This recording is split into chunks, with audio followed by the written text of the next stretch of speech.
Hi, I'm Rachel, and this is my June 2023 book haul. This book haul was brought to you entirely by my friends at the library Bookstore. Uh, I live in a county in southern Maryland, right outside of DC. We have two bookstores. They essentially serve as ways to donate to our library system. But it's a way also to acquire some used books for cheap prices. And in fact, I had a coupon that I acquired through a local book fair to get a one book off deal for up to $3. So I use that as my excuse to do a little bit of a haul in the summer from this little bookstore, which the one I go to is tucked into a corner of a library slash recreational center in my county. And I tend to go in with a list of books. I have a long list of books that have caught my fancy and are on my TBR list, and I kind of treat this like a scavenger hunt game so that I hopefully don't buy too many books. I'll try to only buy what's on my list.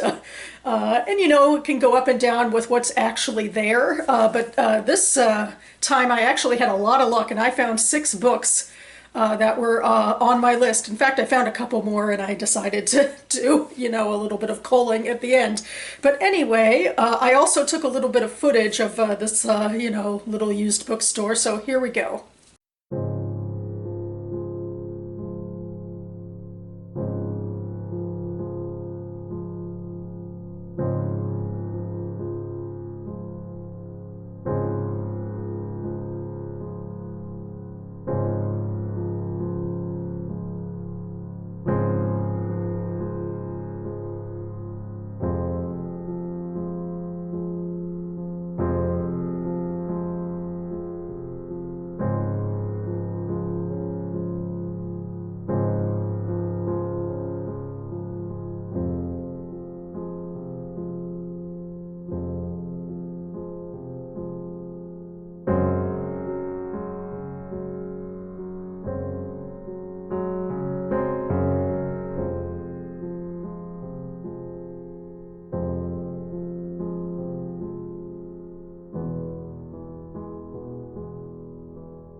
Okay, and now I'm going to share the books with you. I'm just going to share them in alphabetical order, which is how I found them. As I said, I just treat this as a scavenger hunt, so that's the easiest way to search.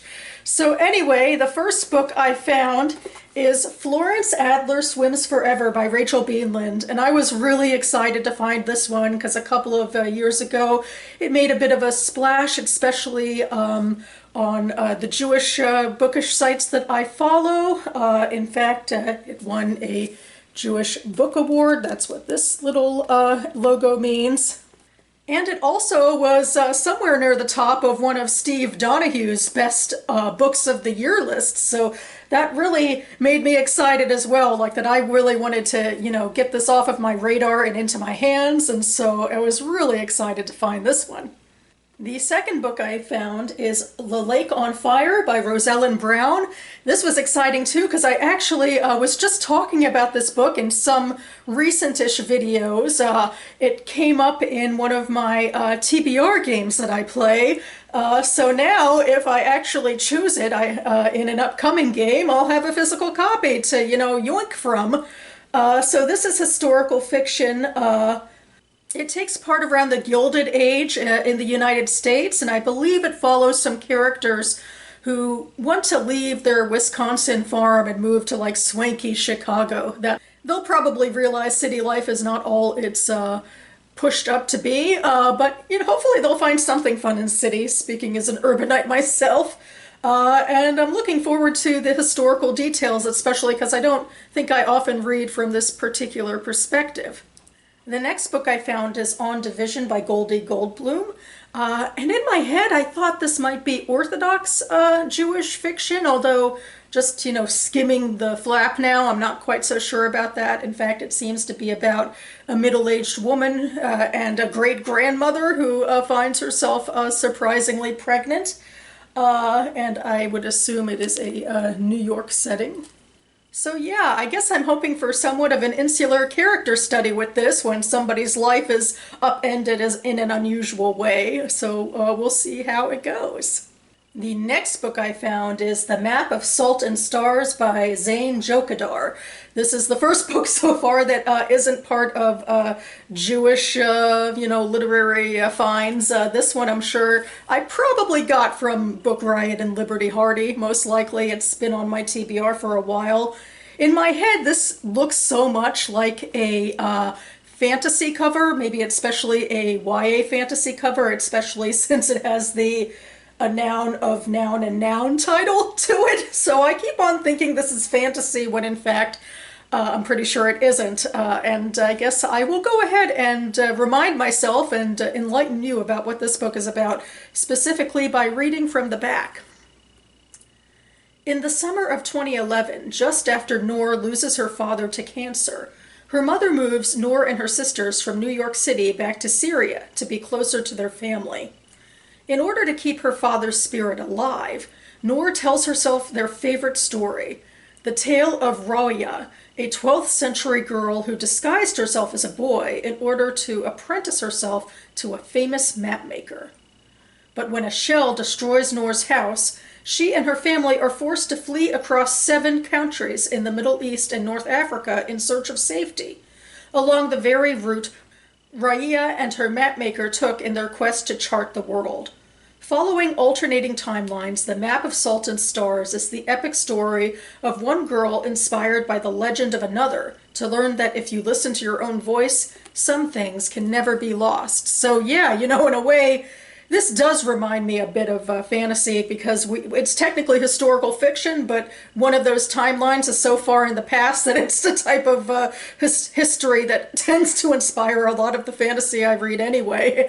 And it's even reminding me of the fantasy novel I'm reading right now, or listening to right now, which is The Spear Cuts Through Water by Simon Jimenez, which in a very similar way is 2 timelines. We have a coded modern timeline, but the grandmother is telling the grandson stories from the old country, which have this sort of fantastical feel to it. Or, well, in that story, it really is epic fantasy. But this one, a young girl following a map maker around, it feels, maybe I read too much fantasy about map makers or something.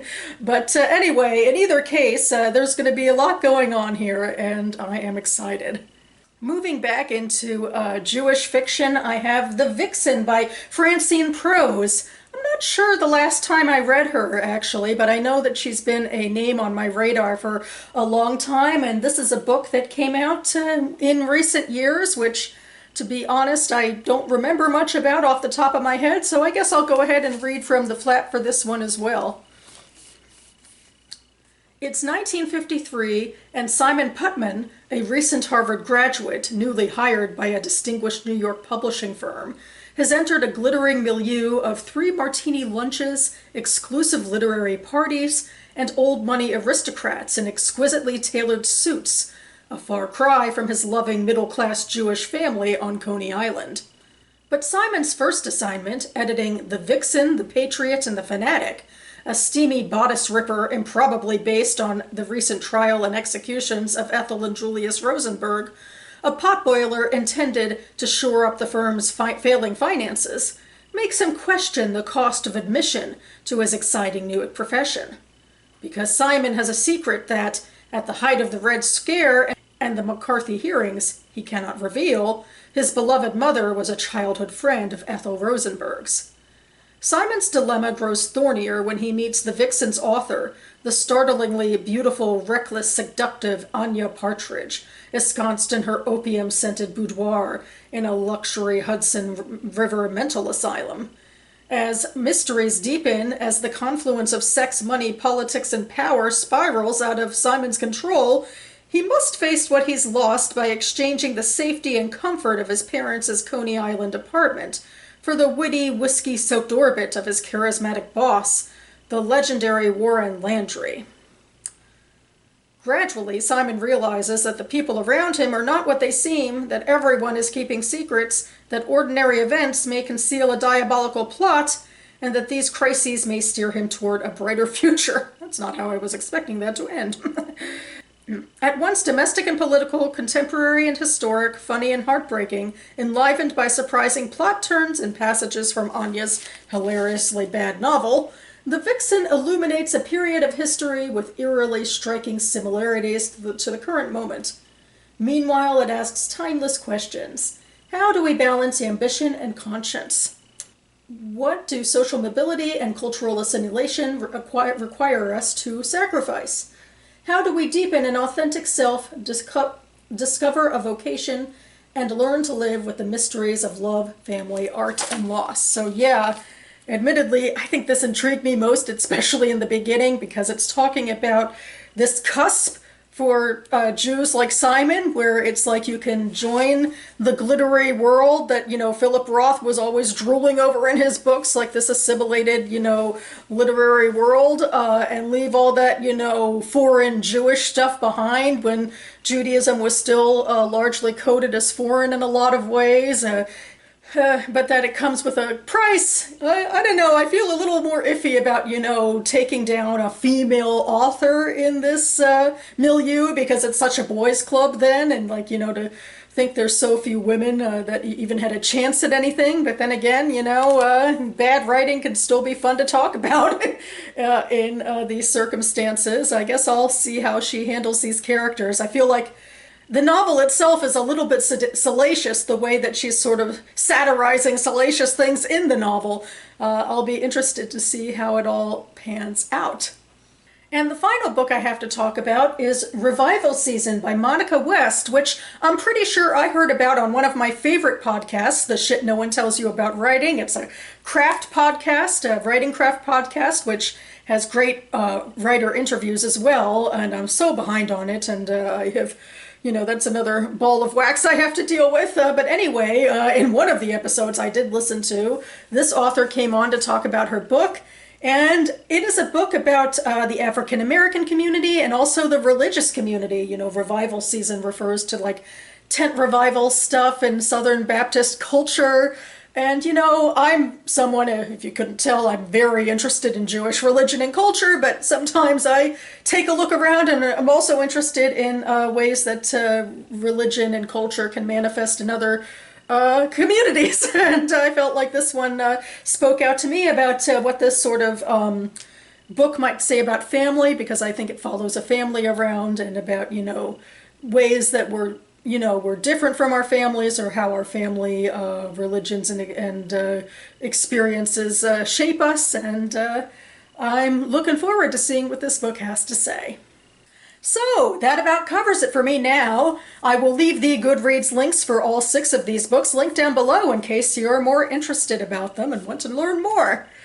And I will be back on this channel hopefully within a few days, because we only have a few more days of the month by this point, and I want to squeeze in my mid-year book check-in / freakout tag, which is a hybrid of these sort of mid-year tags that I put together a few years ago and diligently do every year.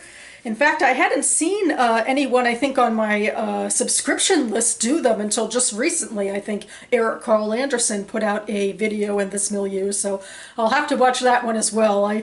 These are always so fun to watch, to, sort of take stock of your own reading and see how other people are doing the same. So anyway, stay tuned for that. And as we do approach this mid-year point of reading, I hope you are all very happy with what you have gotten up to and are excited for what still lays ahead in 2023. Thanks so much for watching, everyone, and I'll see you next time.